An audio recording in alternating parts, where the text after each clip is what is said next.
I feel like things are shifting for me. Like I'm being invited into a new method of creation. Something that feels more fluid, that feels more intuitive, that feels more embodied, that feels more present, that feels, most importantly, lighter. So much of my creation recently, in the last few months, I'd say, has been so heavy. Really, it has been for a long time. And I've always aimed at lightness and joy and play. And I've always gotten distracted and tangled up in this idea that to create something worth putting out into the world, to create something worth giving to you, that it has to be hard work, that it has to be hard, that I have to push and force and stay up late and just apply so much pressure to myself and to my creation.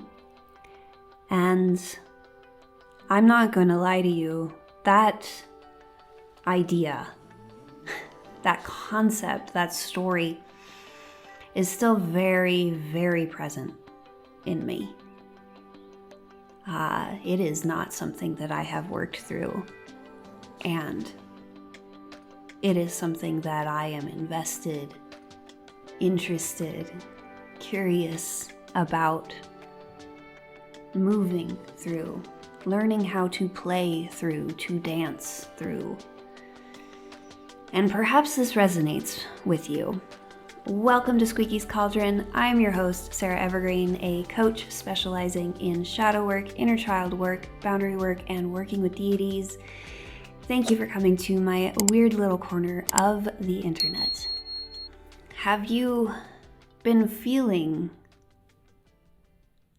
constriction around your creations? Have you been feeling heaviness around art?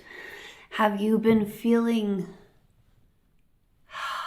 pressure around making something and offering it to the world? If that is the case, perhaps you will find some level of inspiration or example or something in my process of moving through this. And perhaps you won't. Perhaps this all sounds like a bunch of hooey and you really wish that I would just get back to my regular scheduled programming. But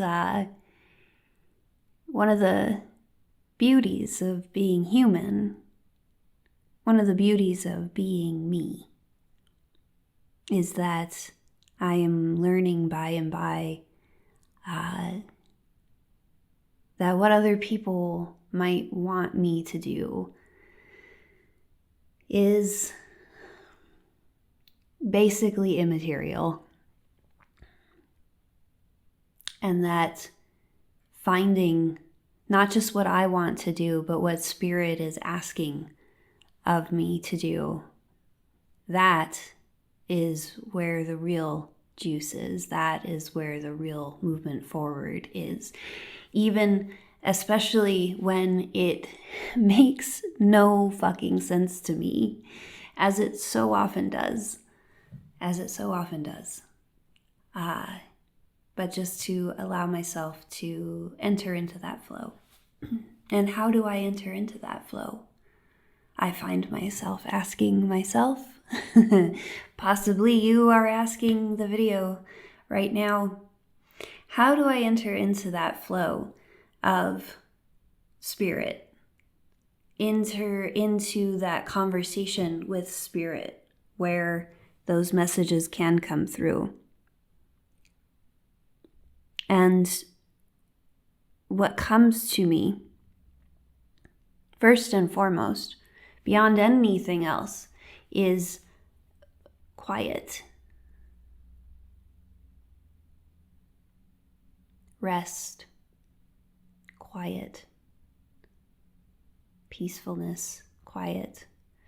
It's very difficult to hear a message when everything is very loud.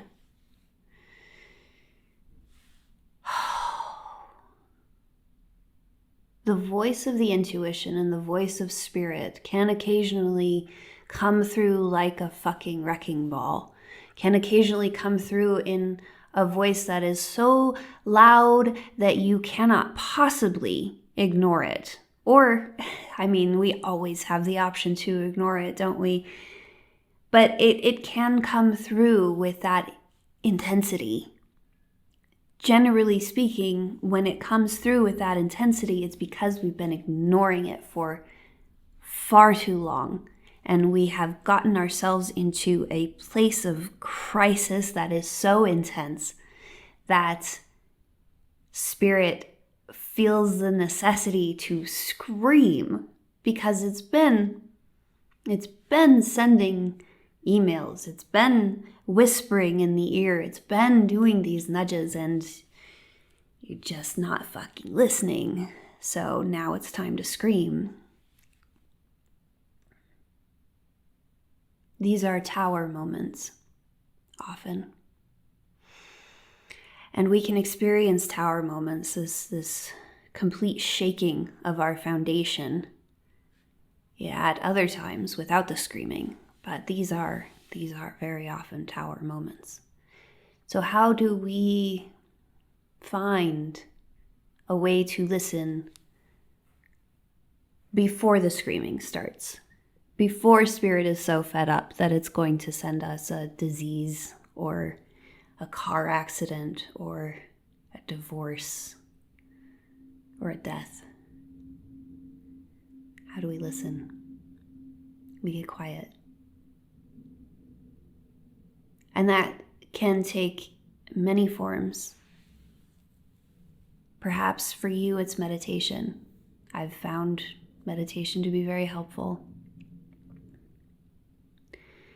Perhaps it's just turning off all of your devices. Perhaps it's going into solitude. Perhaps it's taking a walk. It comes back to being quiet.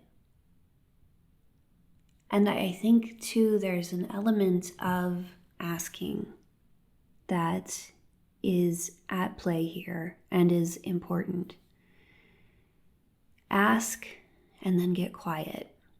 There's something that I heard about meditation and prayer, that prayer is us speaking to God, and meditation is allowing the space for God to answer. So perhaps that illuminates something. And if you're familiar with my earlier episodes, you know that I equate prayer and spells. These are essentially the same thing that we're working with. It is a petition to spirit, praying, casting a spell. They go hand in hand. They are inseparable. They are the same thing. So you pray, or you cast your spell, or you just have a conversation with God while you're laying in bed. Is that not prayer? You do this thing, and then you shut the fuck up and get really quiet and open and allow yourself to listen to whatever comes through. And then when you hear the thing that comes through, you act on it, whatever that looks like. And I am not flawless at this. I've gotten plenty of messages. I keep getting one particular message that I don't know if I will act on or when I will act on it. That's the message to quit smoking. Just so you know, full transparency here. I love a goddamn cigarette in the morning. And the message does show up over and over and over again. And it has at times gotten louder and softer. But to get into the flow of spirit, when the messages come through, it is important to act on them to the best of your ability. Because to not do that tells intuition, tells spirit, tells God that, okay, thanks, but no thanks. Okay, I've gone through all the effort of praying, of asking, of listening, but I'm not keen on the action that's being asked of me. There's a line in a Cloud Cult song that says, if you're praying for directions, don't complain about the distance. And I love this because it speaks to this exactly. If you're praying for guidance and you get guidance and you say, not that guidance, how inclined would you be as a human being if you were in that situation? How inclined would you be to continue offering guidance? And happily for us, our intuition, our higher selves, spirit, etc., do not operate with these human restrictions. It does not operate with human resentments, and the voice will get quieter. So, to be in flow, to move with spirit, you ask, you get quiet, and then you act. That is the flow. Okay, quick shout out to my Patreon patrons, beautiful, beautiful human beings. Hysam Ismail, Samantha Oki, Valerie Feel, Daniela Rispress, and Kim Trupiano. Thank you. Wow, that's all locked in my dome here. If you are interested in becoming a patron, getting extended episodes, shoutouts, etc., check out the link in the show notes. And if you're interested in working with me one-on-one, also check out my link to my coaching offers in the show notes and schedule a 20-minute vibe check with me. These are free calls where we can just chat with one another and see how we might work together. Okay. Thank you for being here. And until next time, my lovelies, as always, take care of yourselves and use your voice.